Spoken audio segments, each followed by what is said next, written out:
नमस्कार, जय हिंद, जय भारत सभी विद्यार्थियों का एक बार फिर से आप लोगों का बहुत बहुत स्वागत है। प्यारे विद्यार्थियों, पहली क्लास में हमने जो है पहली क्लास में हमने आपके प्राचीन इतिहास, जैन धर्म और बुद्ध धर्म से संबंधित वन लाइनर क्वेश्चनों को देखा। आज जो हम सेकंड क्लास में आगे की क्लास को कंटिन्यू करेंगे, जिसमें हम मौर्यकाल और अन्य सभी जो चीज़ें हैं वो देखने वाले हैं। आइए शुरुआत करते हैं आज का ये महत्वपूर्ण सेशन। दोस्तों, अगर आप लोगों के लिए यह सेशन पसंद आता है तो मैं आपसे उम्मीद करूंगा कि हमारा हौसला बढ़ाने के लिए आप लोग एक लाइक अपना ज़रूर करेंगे। चलिए शुरू करते हैं बिना बात किए हुए इस सेशन को। देखिए दोस्तों, आज का पहला क्वेश्चन है कि मौर्य साम्राज्य की स्थापना कब हुई। दोस्तों, मौर्य साम्राज्य की स्थापना किसने की? तो ये दोस्तों चंद्रगुप्त मौर्य थे और ये मौर्य वंश के संस्थापक थे। मौर्य साम्राज्य में प्रचलित मुद्रा का नाम क्या था? तो दोस्तों ये पण नाम से इस मुद्रा को जाना जाता था। अशोक का उत्तराधिकारी कौन था? इंपॉर्टेंट क्वेश्चन है। तो दोस्तों अशोक का जो उत्तराधिकारी था वो था कुणाल। कौन था? कुणाल। मोस्ट इंपोर्टेंट क्वेश्चन दोस्तों, मुद्रा राक्षस लेखक के रचनाकार कौन थे दोस्तों? तो ये विशाखा दत्त थे। वह व्यक्ति कौन है जिसे देवयानी प्यासी के नाम से जाना जाता है? इंपॉर्टेंट क्वेश्चन दोस्तों, मौर्य सम्राट अशोक को देवयानी प्यासी के नाम से जाना जाता है। कौटिल्य चाणक्य किसका प्रधानमंत्री था दोस्तों? तो ये चंद्रगुप्त मौर्य के प्रधानमंत्री थे। कलिंग विजय के उपरांत अशोक महान ने किस धर्म को अंगीकार किया दोस्तों? तो ये बौद्ध धर्म से इनका संबंध था। चंद्रगुप्त के शासन विस्तार में किसने मुख्य रूप से मदद की थी दोस्तों? तो ये चाणक्य ने की थी। सांची किस कला और मूर्ति कला का स्तूप है? मोस्ट इंपोर्टेंट दोस्तों, बौद्ध धर्म का ये प्रतीक है। यह सम्राट अशोक ने बनवाया था। सम्राट अशोक की वह पत्नी कौन सी थी जिसको वह प्रभावित किया था? तो कारुबाकी थी दोस्तों। इंपोर्टेंट है। अशोक ने अपने सभी अभिलेखों में एक रूपता में किस प्राकृत का प्रयोग किया दोस्तों? तो ये मगधी प्राकृत का उपयोग किया है। नेक्स्ट दोस्तों, बिंदुसार ने विद्रोही को कुचलने के लिए अशोक को कहाँ भेजा था? इंपोर्टेंट क्वेश्चन है दोस्तों, ये तक्षशिला में भेजा था। मेगस्थनीज ने भारतीय समाज को कितनी श्रेणियों में बांटा है? इंपोर्टेंट क्वेश्चन है। तो दोस्तों मेगस्थनीज ने भारतीय समाज को 7 श्रेणियों में बांटा है। कौटिल्य के अर्थशास्त्र में किस पहलू पर प्रकाश डाला गया दोस्तों? तो ये आपको याद रखना है, राजनैतिक नीतियों पर प्रकाश डाला था। नेक्स्ट क्वेश्चन देखिएगा दोस्तों, नेक्स्ट है आपको याद रखना है, सांची का स्तूप किसने बनवाया था?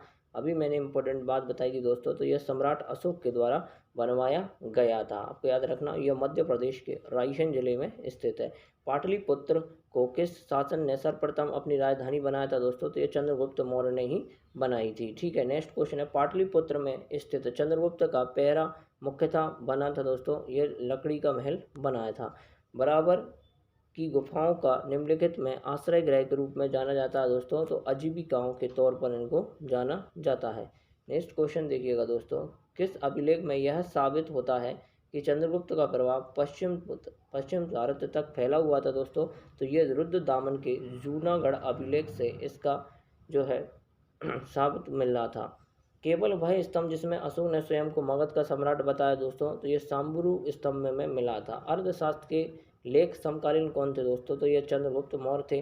नंद वंश के पश्चात मगध पर किस राजवंश ने शासन किया दोस्तों? तो ये नंद वंश के पास मौर्य ने जो है राजवंश किया था। मौर्य काल में शिक्षा का मोस्ट इम्पोर्टेंट क्वेश्चन है दोस्तों, मौर्य काल में शिक्षा का सर्वाधिक महत्वपूर्ण स्थान केंद्र था दोस्तों, तो वो तक्षशिला विश्वविद्यालय हुआ करता था। मेगस्थनीज की पुस्तक का नाम क्या दोस्तों? तो ये इंडिका इनकी पुस्तक का नाम है। किसने ग्रंथ में चंद्रगुप्त मौर्य को विशिष्ट रूप से वर्णित हुआ दोस्तों? तो ये विशाखा दत्त की में मिला। वह जिसमें पाटलिपुत्र के प्रशासन का वर्णन मिलता है दोस्तों, तो इंडिका नामक पुस्तक में इनका वर्णन मिलता है।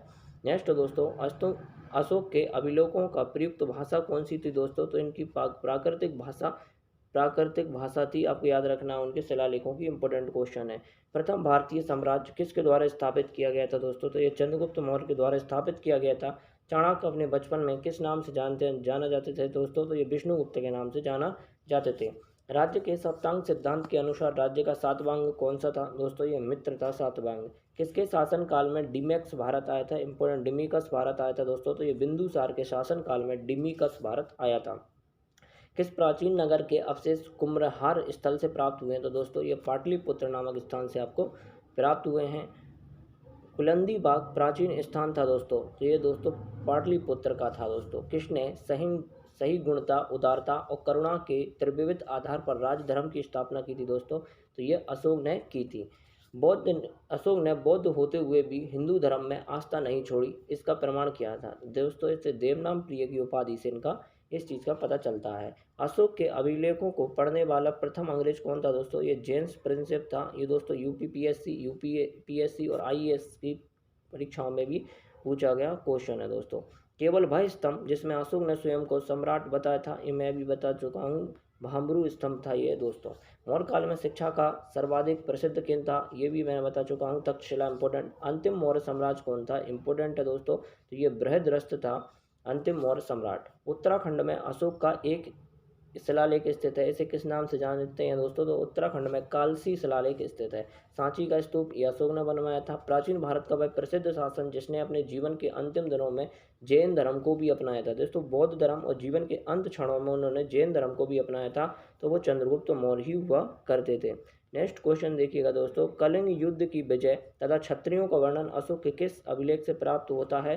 तो आपको याद रखना है शिलालेख 8, शिलालेख का जो 8वां शिलालेख है उससे आपको ये प्राप्त मिलती है। प्रसिद्ध यूनानी राजदूत मेगास्थनीज भारत में किसने दरबार में आया था? इंपॉर्टेंट क्वेश्चन है दोस्तों, तो ये मेगास्थनीज था, ये दोस्तों चंद्रगुप्त मौर्य के दरबार में भारत आया था। चंद्रगुप्त मौर्य ने सेल्यूकस को कब पराजित किया था दोस्तों? तो ये 305 ईसा पूर्व में इसको पराजित किया था, 305 ईसा पूर्व में इसको पराजित किया था। ठीक है दोस्तों, भारतीय लिखने की कला नहीं जानते थे, ये किसकी युक्ति थी दोस्तों? तो ये मेगास्थनीज ने ही बताया था। मौर्य काल में गुप्तचरों को क्या कहा जाता था दोस्तों? गूढ़ पुरुष के नाम से इनको जाना जाता था। अशोक का समकालीन तुर्मै कहाँ का राजा था? तो दोस्तों ये मिस्र का राजा था। किस ग्रंथ में शूद्रों के लिए आर्य शब्द का प्रयोग हुआ दोस्तों? तो ये अर्थशास्त्र में प्रयोग हुआ है। कौटिल्य द्वारा रचित अर्थशास्त्र कितने अधिकरणों में विभाजित था? तो ये 15 अधिकरणों में विभाजित था। अशोक ने 261 ईसा पूर्व में कलिंग को जीतने के बाद क्या किया दोस्तों? तो भारी रक्तपात देखकर युद्ध की नीति को सदा के लिए उन्होंने त्याग दिया और उन्होंने बुद्ध धर्म को अपनाकर उनके मार्ग पर चलना शुरू कर दिया। नेक्स्ट क्वेश्चन है दोस्तों, अशोक के शिलालेख संगम राज्य के बारे में हमें बताते हैं, उनमें शामिल है दोस्तों दूसरा एवं तीसरा अभिलेख इसमें शामिल है। अशोक ने श्रीलंका में बौद्ध धर्म के प्रचार के लिए अपने पुत्र महेंद्र और अपनी पुत्री संघमित्रा को श्रीलंका भेजा था। अशोक के सनशेहरा पाकिस्तान और शहजादगढ़ी जो भी पाकिस्तान से प्राप्त है मृत अभिलेखों में किस भाषा का प्रयोग हुआ था दोस्तों? तो ये खरोष्टी भाषा का प्रयोग हुआ था। श्रीनगर किस मौर्य काल ने की थी? श्रीनगर की स्थापना किस मौर्य काल ने की थी दोस्तों? तो ये अशोक के द्वारा श्रीनगर को बसाया गया था। किस अभिलेख में चंद्रगुप्त मौर्य और अशोक का उल्लेख मिलता है दोस्तों? तो महाक्षत्रप रुद्रदामन का जूनागढ़ जो अभिलेख है उससे चंद्रगुप्त मौर्य के अशोक सम्राट होने का पता चलता है। नेक्स्ट देखिएगा दोस्तों, अब हम चलेंगे मौर्य काल की ओर। तो मौर्य काल में देखें दोस्तों, मौर्य काल के इंपोर्टेंट क्वेश्चन है, तो आपको मौर्य काल समझते हैं। मौर्य काल का जो समय था दोस्तों 185 ईसा पूर्व से लेकर 319 ईसा पूर्व रहा था दोस्तों। ठीक है, आपको यह याद रखना है दोस्तों, तो ये इतनी जरूरी नहीं है। अंतिम मौर्य साम्राज्य बृहद्रथ की हत्या किसके शुंग वंश की स्थापना की थी दोस्तों? तो ये पुष्यमित्र शुंग ने की थी। कर्ण और काणव वंश का स्थापक कौन था दोस्तों? तो ये वसुदेव था दोस्तों। सातवाहन आंध्र सप्तवाहन का संस्थापक कौन था? ये मोस्ट इंपोर्टेंट क्वेश्चन है दोस्तों। सातवाहक वंश का स्थापक शिमुख था। कौन था दोस्तों? शिमुख था। प्राचीन भारत का महान व्याकरण पतंजलि किसका समकालीन था दोस्तों? तो ये पुष्यमित्र शुंग का ही जो तो समकालीन होते थे। सर्वप्रथम भारत में विशुद्ध संस्कृत भाषा में लंबा अभिलेख किस राजा द्वारा लिखा गया दोस्तों? तो शक राजा रुद्रदामन द्वारा इसको लिखा गया था। सातवाहनों में आरंभिक दिनों में अपना शासन कहाँ शुरू किया गया था दोस्तों? तो ये महाराष्ट्र में शुरू किया गया था। किस के शासन काल में सर्वप्रथम स्वर्ण मुद्राएं जारी हुई? मोस्ट इंपोर्टेंट क्वेश्चन है दोस्तों, तो ये आपको याद रखना है। कड़फिशस द्वितीय के शासनकाल में पहली बार स्वर्ण मुद्राएं जारी हुई थी। किस वंश के शासकों ने छत्रप प्रणाली को प्रयोग में लाया था दोस्तों? तो ये शकों द्वारा छत्रप प्रणाली को प्रयोग में लाया था। कुषाण काल में सबसे अधिक विकास किस क्षेत्र में हुआ था दोस्तों? तो ये वास्तुकला क्षेत्र में हुआ था। भारत में प्रथम बार सैनिक शासन किसके द्वारा व्यवहार में लाया गया था दोस्तों? तो ये ग्रीकों द्वारा लाया गया था पहली बार। नेक्स्ट क्वेश्चन है दोस्तों, ईसा पूर्व दूसरी सदी के प्रारंभ में उत्तरी अफगानिस्तान में स्थापित भारत यूनानी राज्य था दोस्तों? तो ये बैक्टीरिया। ठीक है दोस्तों, सर्वप्रथम रोम के साथ किन लोगों ने व्यापार शुरू किया था दोस्तों? तो ये तमिलों एवं चेरों के द्वारा किया गया था। सातवाहनों ने पहले स्थानीय अधिकारों के रूप में काम दिया था दोस्तों, तो मौर्यों के अधीन दिया था। वह महानतम कुषाण नेता कौन था जो बुद्ध बौद्ध बन गया था दोस्तों, तो ये कनिष्क राजा ही थे दोस्तों। कुषाण काल के दौरान मूर्ति कला की गांधार शैली किसका मिश्रण है दोस्तों, तो भारत ग्रीक यूनानी का शैली में इसको प्रयोग किया था। रोम साम्राज्य के अनुसरण पर किस वंश के शासकों ने केशर यानी रीजर की उपाधि धारण की थी दोस्तों, तो ये कुषाण ने ही की थी। प्राचीन भारत में किसने नियमित रूप से सोने के सिक्के चलाए थे दोस्तों, तो ये कुषाण ने ही चलाए थे नियमित रूप से। मौर्यों के बाद दक्षिण भारत में सबसे प्रभावशाली राज्य कौन सा था दोस्तों, तो सातवाहन ही वह शासन था। बुद्ध की खड़ी प्रतिमा किस काल में बनाई गई दोस्तों, तो ये कुषाण के काल में ही बनाई गई थी। शुंग वंश के बाद किस वंश ने भारत पर राज किया दोस्तों, तो कणव वंश ने राज्य किया था। किस चीनी जनरल ने कनिष्क को हराया था दोस्तों, पेन चाओ ने इसको हराया था। नेक्स्ट क्वेश्चन देखिएगा दोस्तों, उत्तरी तथा उत्तरी पश्चिमी भारत में सर्वाधिक संख्या में तांबे के सिक्कों को जारी किया था दोस्तों, तो ये कुषाण ने ही जारी किया था। Vikram Samvat most important question है दोस्तों। विक्रम संवत कब से प्रारंभ हुआ तो दोस्तों 57 ईसा पूर्व से हुआ था। ये SSC CGL में क्वेश्चन पूछा जा चुका है। सातवाहन शासकों की राजकीय भाषा थी दोस्तों, तो प्राकृतिक इनकी भाषा थी। जो कला भारतीय और ग्रीक यूनानी शैलियों का सम्मिश्रण उसे कहते दोस्तों, ये गांधार कला कहते थे। कनिष्क की राजधानी क्या थी दोस्तों, तो पुरुषपुर देश की राजधानी थी। पुरुषपुर किसका दूसरा नाम है दोस्तों, तो ये पेशावर का ही दूसरा नाम था। चरक किसके राज चिकित्सक थे दोस्तों, इंपॉर्टेंट क्वेश्चन है। कनिष्क के राज चिकित्सक हुआ करते थे चरक। तक्षशिला के प्रसिद्ध स्थल होने का कारण है दोस्तों, गांधार कला के कारण तक्षशिला जो अपनी प्रसिद्धि के लिए जाना जाता था। भारत में सर्वप्रथम स्वर्ण मुद्राएं चलाई गई थी दोस्तों, तो एंडोबैक्टीरियस के द्वारा पहली बार चलाई गई थी। एंडोबैक्टीरियस के द्वारा पहली बार जो है चलाई गई थी, आपको याद रखना है, पहली बार एंडोबैक्टीरियस द्वारा चलाई गई थी। किस संग्रहालय में कुषाणकालीन मूर्तियों का संग्रह अधिक मात्रा में हुआ दोस्तों, तो ये मथुरा संग्रहालय में हुआ था पहली बार। किस वंश के शासकों ने ब्राह्मणों एवं बुद्ध भिक्षुओं को कर मुक्त भूमि या गांव देने की प्रथा आरंभ की थी दोस्तों, तो ये सातवाहनों के द्वारा ही, सातवाहन के राजाओं द्वारा ही प्रारंभ की गई थी। भारतीय रंगमंच में यवनिका यानी कि पर्दा का शुभारंभ किया था दोस्तों, तो यूनानियों के द्वारा पहली बार पर्दा का शुभारंभ किया गया था रंगमंच पर जो है। भारतीयों के महान रेशम मार्ग किसने अपनाया था दोस्तों, तो ये भी कनिष्क ने अपनाया था। शक संवत पर प्रारंभ किस सम्राट के शासनकाल में 78 ईसा पूर्व में हुआ था, तो ये कनिष्क का ही हुआ था। तक्षशिला विश्वविद्यालय की स्थापना भारत में हुई थी, ये आपको याद ही होगा दोस्तों। प्राचीन काल में कलिंग का महान शासक कौन था, ये मोस्ट इंपोर्टेंट है दोस्तों, तो खारवेल जो था महान शासक हुआ करता था। बुद्ध का किसके सिक्कों पर अंकन हुआ, तो कनिष्क के सिक्कों पर बुद्ध का प्रतिमा का अंकन हुआ। युद्धन सिक्कों पर किस देवता का अंकन था, तो ये कार्तिक के देवता का हुआ करता था। कनिष्क के सारनाथ बौद्ध प्रतिमा अभिलेख की तिथि क्या थी, तो 81 ईस्वी सन थी। अश्वघोष किसका समकालीन था दोस्तों, तो अश्वघोष जो था वो कनिष्क का ही समकालीन था। बाल विवाह की प्रथा प्रारंभ हुई, इंपॉर्टेंट है दोस्तों, तो ये कुषाण काल से ही प्रारंभ हो चुकी थी। जो कला शैली भारतीय और यूनानी आकृति का सम्मिश्रण हो उसे कहते हैं गांधार शैली। सातवाहनों की राजधानी क्या थी दोस्तों, तो ये अमरावती थी। आंध्र सातवाहन राजाओं की सबसे लंबी सूची किस पुराण में मिलती है दोस्तों, तो ये मत्स्य पुराण के अंदर मिलती है। नेक्स्ट देखिए दोस्तों, पूर्वी रोम शासन जस्टिलियस का सर्वाधिक महत्वपूर्ण योगदान किस क्षेत्र में है दोस्तों, तो आपको याद रखना है विधि के क्षेत्र में इनका प्रमुख योगदान था। अब देखते हैं दोस्तों संगम काल, संगम काल को समझेंगे दोस्तों। संगम काल के बारे में दोस्तों, संगम युग में उरुग्वे किसके लिए विख्यात था दोस्तों, तो ये कपास के व्यापार एवं महत्वपूर्ण केंद्र के लिए ये फेमस हुआ करता था। ठीक है दोस्तों, अब हम नेक्स्ट क्वेश्चन देखेंगे। नेक्स्ट है दोस्तों, तोलकाप्पियन ग्रंथ किससे संबंधित है दोस्तों, तो ये तोलकाप्पियन ग्रंथ व्याकरण और काव्य से इनका संबंधित है। धार्मिक कविताओं का संकलन कुरल किस भाषा में दोस्तों, एक बार पूछा गया क्वेश्चन है, तो कुरल जो है वो तमिल भाषा में कविताओं का संकलन मिलता है। किस संगम युगीन राज्य के संरक्षण में 3 संगमों का आयोजन मिला दोस्तों, तो ये पांड्य में मिला था। लाल चेर के नाम से प्रसिद्ध वह चेर शासक कौन था जिसने कड़गनी के मंदिर का निर्माण कराया था दोस्तों, सेन गुठब्बन था। तमिल भाषा के शिल्पकारण और मणिव मेखलाई नामक गौरव ग्रंथ किसने संबंधित है दोस्तों, ये हिंदू धर्म से इनका संबंध था। कौन संगम युगीन व्याकरण रचना सर्वाधिक महत्वपूर्ण रचना मानी गई, तो तोलक के कापियन मानी गई। मुजरिम किस राज्य का प्रमुख बंदरगाह था, मुजरिस, तो दोस्तों ये मुजरिस चेर का प्रमुख बंदरगाह हुआ करता था। प्राचीनतम तमिल देवता मुरुगन किस देवता से संबंधित है दोस्तों? तो ये स्कंद या कार्तिक से इनका संबंध है। संगमकालीन साहित्य में कौन को ए मन्नत के लिए प्रयुक्त होते हैं? तो दोस्तों ये संगमकालीन आपको याद रखना है, तमिल का है और ये राजाओं से इनका संबंधित है। तमिल काव्य का इटलियस किसे कहते हैं? इंपॉर्टेंट क्वेश्चन है दोस्तों। तमिल काव्य का इटलियस किसे कहते हैं? तो शिल्पमध्यकारम को कहा जाता है। चेरम का शासन किस क्षेत्र में था? चेरम वंश का, इंपॉर्टेंट है दोस्तों। चेरम वंश का शासन केरल में हुआ करता था। चेरम वंश का प्रसिद्ध शासक कौन था? सेनगुप्त था, है ना, सेनगुप्त था। चोल वंश का प्रत्यक्ष शासन कौन था? करिकाल था। चोल काल में सूती वस्त्र का उद्योग का प्रमुख केंद्र था उरुग्वेर। तोलक्यपन की रचना किसने की थी? तोलक्यपन ने की थी। चोल काल में सर्वोच्च न्यायालय को कहा जाता था मनरम, क्या कहते थे? मदरम। पांड्यों की राजधानी थी दोस्तों, इंपॉर्टेंट है, मदुरई जो थी पांड्यों की राजधानी हुआ करती थी।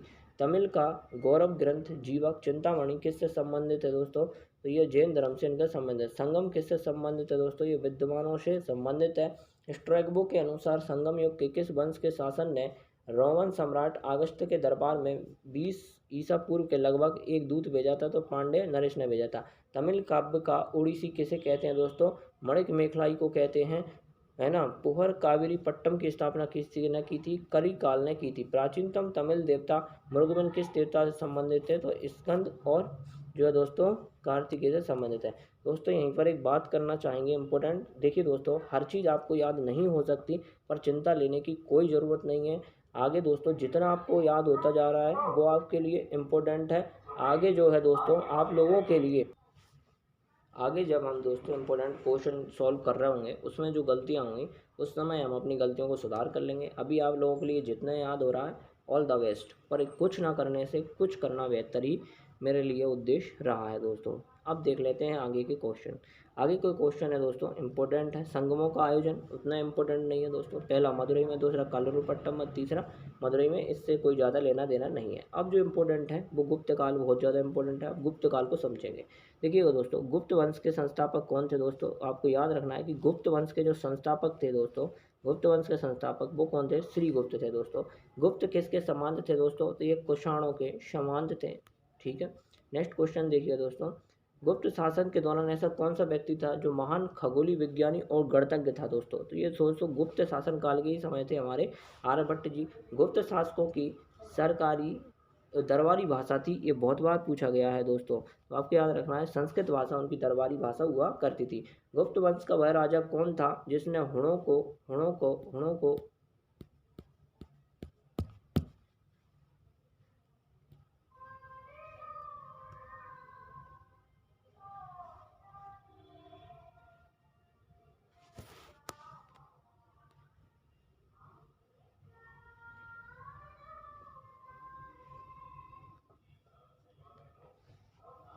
गुप्त वंश का वह कौन सा शासक था जिसने हुणों को आक्रमण किया था दोस्तों? तो स्कंद गुप्त था।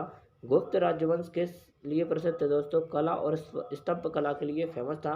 अजंता कलाकृति किससे संबंधित है दोस्तों? तो अजंता की जो कलाकृति है वो गुप्त काल से ही संबंधित है। कवि कालिदास किसके दरबारी कवि थे दोस्तों? ये चंद्रगुप्त द्वितीय के दरबारी कवि हुआ करते थे, इन्हें विक्रमादित्य के नाम से भी जाना जाता था। अजंता चित्रकारी की विषय वस्तु किससे संबंधित है दोस्तों? ये बौद्ध धर्म से संबंधित है। उत्तर गुप्त युग में जो विश्वविद्यालय बना था वो कौन सा था दोस्तों? नालंदा विश्वविद्यालय हुआ करता था। एरड़ का जो अभिलेख था किसके शासनकाल से संबंधित था? तो ये दोस्तों भानुगुप्त के अभिलेख से इनका संबंधित है, जिसमें पहली बार सती होने का प्रमाण मिलता है। अब क्या फायन किसके शासनकाल में भारत आया था दोस्तों? तो ये चंद्रगुप्त द्वितीय के दरबार में भारत आया था। भारतीय संस्कृति का स्वर्ण युग कौन सा है? मोस्ट इंपोर्टेंट क्वेश्चन दोस्तों, भारतीय संस्कृति का स्वर्ण युग गुप्त काल हुआ करता था। फायन कहाँ का निवासी था? तो दोस्तों फायन चीन का एक राजदूत था जो भारत आया था। सेतु बंध का रचनाकार प्रवरसेन द्वितीय किस वंश का शासक था दोस्तों? तो वाकाटक था दोस्तों। किस गुप्तकालीन शासक को कविराज कहा जाता था? मोस्ट इंपोर्टेंट दोस्तों, ये समुद्रगुप्त को कहते थे दोस्तों, और इन्हें वीणा बजाने का बहुत ज़्यादा शौक था। स्कंदगुप्त को किस स्तंभ लेख में सक्रोपम कहा गया है दोस्तों? कहोम स्तंभ लेख में कहा गया है। हेनसांग फायन और हेनसांग किसके शासनकाल में आया था? तो ये चंद्रगुप्त द्वितीय के दरबार में फहियान आया था दोस्तों। हैनसांग जो था वो हर्षवर्धन के शासनकाल में भारत आया हुआ था। धन्वंतरी थे दोस्तों, तो धन्वंतरी कौन थे? चंद्रगुप्त विक्रमादित्य के दरबार में नवरत्न में से एक जो कि प्रसिद्ध जो थे चिकित्सक थे। तो ये बार पूछा गया धन्वंतरी कौन थे, तो आपको याद रखना है। गुप्तकालीन शासन प्रणाली किस प्रकार की थी दोस्तों? आपको याद रखना है दोस्तों, ये राजतंत्रात्मक प्रणाली थी। गुप्त स्थापत्य कला का सर्वोत्तम मंदिर कौन था दोस्तों? तो ये देवगढ़ का दशावतार मंदिर गुप्त काल का सर्वोच्च कला का मंदिर था दोस्तों। अजंता की गुफाओं को किन गुफाओं का निर्माण हुआ दोस्तों? 16, 17 एवं 18, 19 ईस्वी में माना जाता है। अमर कोश के लेखक अमर सिंह किसके शासनकाल में दरबार में जुड़े थे दोस्तों? तो ये चंद्रगुप्त द्वितीय के दरबार में जुड़े हुए थे। गुप्त संबंध का प्रारंभ किसके श्रेय दिया जाता है दोस्तों? तो गुप्त संबंध का जो चंद्रगुप्त प्रथम को दिया जाता है। चंद्रगुप्त प्रथम ने गुप्त संबंध का प्रारंभ किसके उपलक्ष्य में किया था दोस्तों? तो अपने आरोग्यवान के स्मारक के रूप में इनको किया गया था। नगरों के क्रमिक पतन किस काल की महत्वपूर्ण विशेषता थी दोस्तों? तो नगरों का जो क्रमिक पतन था वो दोस्तों गुप्त काल की प्रमुख महत्वपूर्ण विशेषता हुआ करती थी। किस वंश के शासकों ने मंदिरों एवं ब्राह्मणों को सबसे अधिक ग्राम अनुदान में दिए थे दोस्तों? ये गुप्त वंश ने ही दिए थे। दिल्ली के मेहरौली के कुब्बत उल इस्लाम मस्जिद में प्रांगण में स्थित प्रसिद्ध लोही स्तंभ की आकृति थी दोस्तों, वो चंद्रगुप्त की ही थी। कालिदास द्वारा रचित मालगवी मित्र नामक नाटक का जो है था अग्निमित्र ने दिया था। गुप्तकालीन की सैनिक उपलब्धियों का वर्णन किसके उपयोग में हुआ दोस्तों? तो ये प्रयाग के में हुआ था। किस काल में स्त्रियों को पुरुषों की बराबरी दी थी दोस्तों? तो ये आपको याद रखना है कि ये गुप्त काल के शासन काल में ही ऐसा हुआ था। नेक्स्ट क्वेश्चन देखिएगा दोस्तों। नेक्स्ट क्वेश्चन हमारा ये हो जाता है कि भारत का नेपोलियन किसे कहा जाता है? तो भारत का जो नेपोलियन है वो समुद्रगुप्त को कहा जाता है। किसे कहा जाता है? भारत का जो नेपोलियन समुद्रगुप्त को कहा जाता है और ये बीड़ा बजाने में निपुण थे दोस्तों। ठीक है, नेक्स्ट क्वेश्चन देखिएगा। तक्षशिला विश्वविद्यालय स्थित है दोस्तों, तो ये हमारे भारत में स्थित है। आपको यहाँ वर्तमान में दोस्तों पहले था, लेकिन आजकल जो वर्तमान में पाकिस्तान में चला गया दोस्तों। प्राचीन काल में यह शिक्षा का प्रमुख केंद्र था। चाणक्य, चरक आदि ने यहीं शिक्षा प्राप्त की थी दोस्तों। किस राजा को एक अन्य नाम से देवगुप्त था चंद्रगुप्त द्वितीय को नाम से जानता था? प्रथम गुप्त शासक जिसने परम भागवत की उपाधि धारण की थी तो वह चंद्रगुप्त द्वितीय था। ये इंपॉर्टेंट है। ये प्रयाग प्रस्तुति इसके सैन्य अभियान के बारे में जानकारी देता है दोस्तों। तो ये समुद्रगुप्त के बारे में वर्णन देता है और प्रयाग प्रस्तुति के जो लेखक है दोस्तों वो हरिशरण थे। गुप्त सम्राट किसके हणों पर पराजित था दोस्तों? तो ये स्कंदगुप्त के से पराजित था। शक विजेता किसे माना जाता है दोस्तों? शक विजेता चंद्रगुप्त द्वितीय को माना जाता है। रजत सिक्के जारी करने वाला प्रथम गुप्त शासक कौन था? तो ये चंद्रगुप्त द्वितीय था। नगरों का क्रमिक पतन किस काल की महत्वपूर्ण विशेषता थी दोस्तों? तो ये गुप्त काल की प्रमुख विशेषता हुआ करती थी, नगरों का पतन। अभी मैं पहले पे भी बता चुका हूँ। किस गुप्त शासक ने सर्वप्रथम सिक्के जारी किए थे? तो दोस्तों ये चंद्रगुप्त प्रथम ने किए थे। चंद्रगुप्त प्रथम ने सिक्के जारी किए थे। कौन सा राजवंश हणों के आक्रमण में अत्यंत प्रचलित था दोस्तों? तो गुप्त वंश था। अजंता की गुफाओं के सरीखी जैसी गुफाएं मध्य प्रदेश में कहाँ मिलेंगी? बाघ की गुफाएं, जो कि मध्य प्रदेश के धार जिले में स्थित हैं। गुप्त वंश किस अवधि में शासन करते थे? तो 319 से 500 ईसा पूर्व किया करते थे। बाल विवाह की प्रथा आरंभ की थी दोस्तों, तो ये गुप्त काल से ही प्रारंभ हो चुकी थी। यूरोपीय भाषा में अनुवादित प्रथम भारतीय ग्रंथ कौन था? तो यह कुमार संभव था दोस्तों, कुमार संभव था। सती प्रथा का पहला उल्लेख कहाँ मिलता है दोस्तों? एरण अभिलेख से मिलता है। मिहिर कुल का संबंध किससे है दोस्तों? तो मिहिर कुल का संबंध हणों से संबंधित है।